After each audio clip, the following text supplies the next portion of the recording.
graduated before all the internet thing happened, so I was largely print. So out of the gates, you know, I just wanted to do beautiful design, and my assumption was that it would all be in print.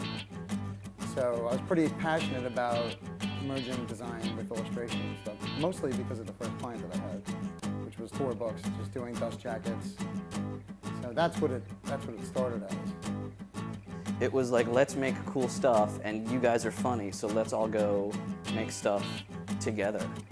You know, it came from our experiences in school, like working in big rooms with lots of other people, laughing your ass off at 4 o'clock in the morning, completely delusional, and it was more about just like continuing to do that. We went to Cooper Union, and especially when I was there, it was like very conservative. It was like typography design for like 2.5 years. And then the last 1.5 years, you got to start illustrate. You got to incorporate illustrations anyway into your design or photographs.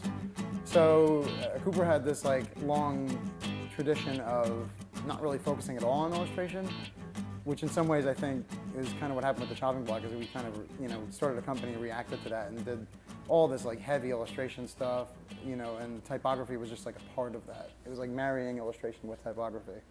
Tom brings like the goofball, illustration, funny side to things, and I'm much more of a straight man kind of funny, but somehow together it's this crazy, like, it's the odd couple. It's completely the odd couple. But it works out, like, we kind of cover each other's side. Like, I end up doing a lot more of talking, wireframing, some concept stuff, and then I'll do a lot of scripting. I love to follow the scripting stuff and do as much as I can. And then my dessert is getting to design occasionally, or taking something that was started, you know, and putting life into it. Like I'll grab a flat comp that somebody did, and then I'll sit down and start kind of adding things to it that add that extra level.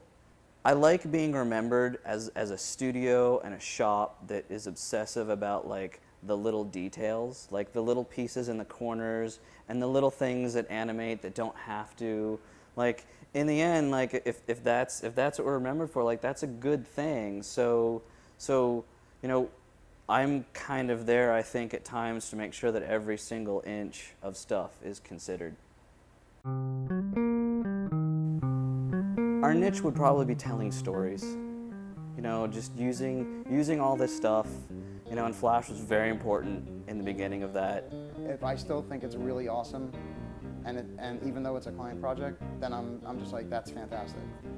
You know, and that like this, you know, that it, you know, even if it complied with what the salespeople wanted and all this, and you know, it had to do what the client needed it to do, and at the end, after all that, I still think it's fantastic. Then I'm like, that's a great success.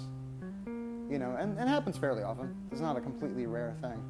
The things that we've done over the years that define us are those moments of when, like, man, we really nailed telling that story or explaining that one thing. And that, you know, that's a really excellent sort of feeling. You just look at that and you're just like, it's like, ah, you know, we did it, and it's done, and it's good.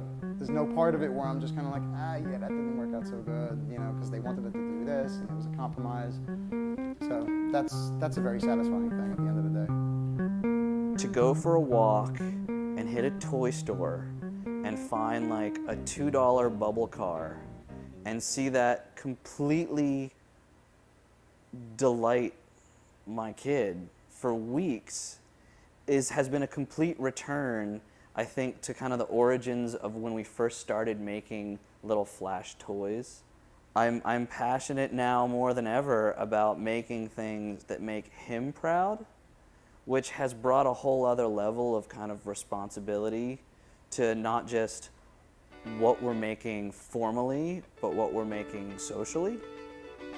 It's the art of being very serious about not taking yourself too seriously, you know, and I've said that many a time, but you know, if you're not laughing a lot, then it's just not as a creative environment. There's still a little bit of me that kind of giggles that we get paid to do this.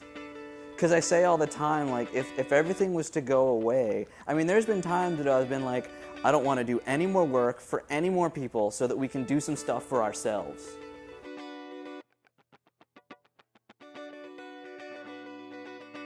And so I'm kind of like, with the t-shirt company, like me personally, coming back to illustration again a little bit.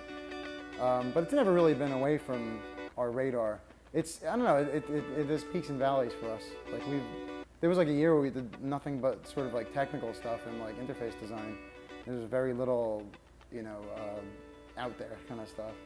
And then all of a sudden it went back to it a little bit more, and a lot of like portal designs.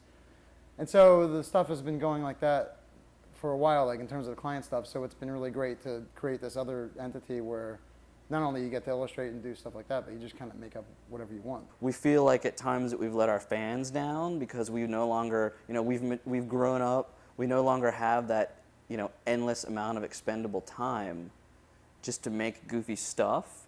So the Chop Shop was kind of a return to making goofy stuff and starting to put us in a position in which like we can come up with something cool and funny. You know, so if everything was to disappear, we'd still be coming in here and trying to do the same thing all the time. So that I think that means that you know, we're just completely obsessed with playing with stuff.